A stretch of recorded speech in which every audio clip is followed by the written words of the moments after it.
ስለዚህ ለምንድነው ድንግል ማርያም ዘላለም ድንግል መሆን ያስፈልጋት ሲባል ቅድም እንዳልኳችሁ ለልጇ ምስክር እንድትሆንና እግዚአብሔር ፍጡር አይቀመጥም፣ እኔ ቀናተኛ አምላክ ነኝ፣ ክብሬን ለሌላ አልሰጥም ይላል የሰራዊት ጌታ እግዚአብሔር። እግዚአብሔር የገባባትን ማህፀን እግዚአብሔር የተቀመጠበትን ዙፋን ማን ነው የሚቀመጥበት? እስቲ በሉ እንደው አሁን የቀበሌ አስተዳዳሪ በወረዳ አስተዳዳሪ ወንበር ይቀመጣል? እስቲ ሂድና ሞክራት። አሽሮ አሽሮ ይለቃል። የለም አይፈቀድም። እንደው መጠንን ታውቆ ነው። እሟይ ያቅምሽን አልሙ ያልም ያሉ አሉ አይደል ቄሴ። አንዲት እሟይ ምድግ ብለው የኔታ አቤት እንደው እኔ በህልሜ ታቦት ተሸክሜ ሰው እያጠኑ ህልም አይቼ አይ እሟይ እንደው ያቅምሽን አልሚ እንደው ከሆነም እኔ ታቦት ተሸክሜ እንደው አንቺ ብታጠኝ ይችላል። እንደው ባይሆን ያም አይሆንም እኮ እንደው ያም አይሆንም።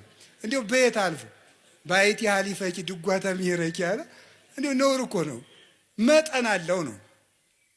አዎ እግዚአብሔር አባቶች ይላሉ በጳጳስ ወንበር ኤጲስቆጶስ አይቀመጥም፣ በንጉስ ወንበር መስፍን አይቀመጥም።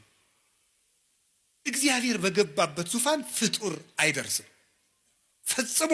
እንዴት ያለስ ደፋር ሄሮድ ዮሴፍ ራ ያረገው ጻድቅ ነው አይደል ያለው እንዴ? በዚያውስ ላይ ሐዋርያት እንኳን ክርስቶስን ከተከተሉ በኋላ ወደ ሚስት አልተመለሱም። እንደው ጴጥሮስ ሚስት ነበረው ይባላል። ጭራሽ እሷ አምላክን ወልዳ መልሳ ወደ ትዳር ተመለሰች ይባላል። ከቅዱስ ጴጥሮስ አንሳ ፈጽሞ ነውር ነው፣ ያላደለ ነገር ነው። የእግዚአብሔር ዙፋን ነው፣ ድፍረት ነው። እምንንቀው እግዚአብሔርን ነው። ማርያምን እመቤታችንን አይደለም የምንንቀው፣ እግዚአብሔርን መዳፈር ነው። እንዴት ትዳር ክቡር ነው ብሏል። ትዳር ክቡር የሆነው ለተፈቀደለት ነው። ትዳር ክቡር የሚሆነው ለሚጠቅመው ለተሰማራበት እና ለድንግል ማርያም ግን ይሁሉ መጠኑ አይደለም። ወንድ አላውቅም ሐሳብ የራሱ የለኝም እኮ ያለችው ቅዱስ ጎርጎርዮስ ዘንዚናዙና ዘኑሲስ የሚሉት እንደዚህ ብላ ስትናገር በቃ ዘግታ ጨርሳለች ማህተሟን ነው የሚሉት። ፈጽሞ ሐሳብ ራሱ ብልጭታ የሚባለው ራሱ መጥቶባት አያውቅም ስላለም የምታስበው እግዚአብሔርን ብቻ ነው። እንዲህ ያለች ነው የስርየት መክደኛ ያሰኛት ይሄ ነው። አማናዊት ታቦት እመቤታችን ናት። እመቤታችን ቅድስት ድንግል ማርያም ይሄ ታቦት ምን ያርፍበት ነበር? ብርሃን። እስቲ ብርሃን በሉ። አቤት ከድንግል ማርያም ምን ተገለጠ? ብርሃን በሉ እንጂ። ያ ብርሃን ማን ነው? ክርስቶስ ነው።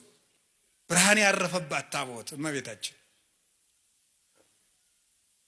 ያንን ብርሃን ምን ይከበው ነበር አልኳችሁ? በሉ እንጂ ምን አለ? መንፈስ እግዚአብሔር ቅዱስ ይመጽእ ላዕሌኪ ወኃይለ ልዑል ይጼልለኪ። የእግዚአብሔር መንፈስ ባንቺ ላይ ይመጣል፣ የልዑል ኃይልም ይጋርድሻል።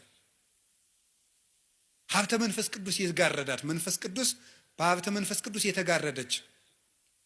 ቅዱስ ቄርሎስ ሲናገር መኑ ውእቱ ዘከማከ ዘከለለ መንበሮ በእሳት ይላል። ቅዳሴ ቄርሎስ ላይ ሲናገር መንበሩን በእሳት ያጠረ እንዳንተ ማን ነው ይላል። መንበር እናቱ ናት። በእሳት መታጠሯ መንፈስ ቅዱስ ይጋርድሻል መባሏ ነው። የታጠረች መንበር ናት።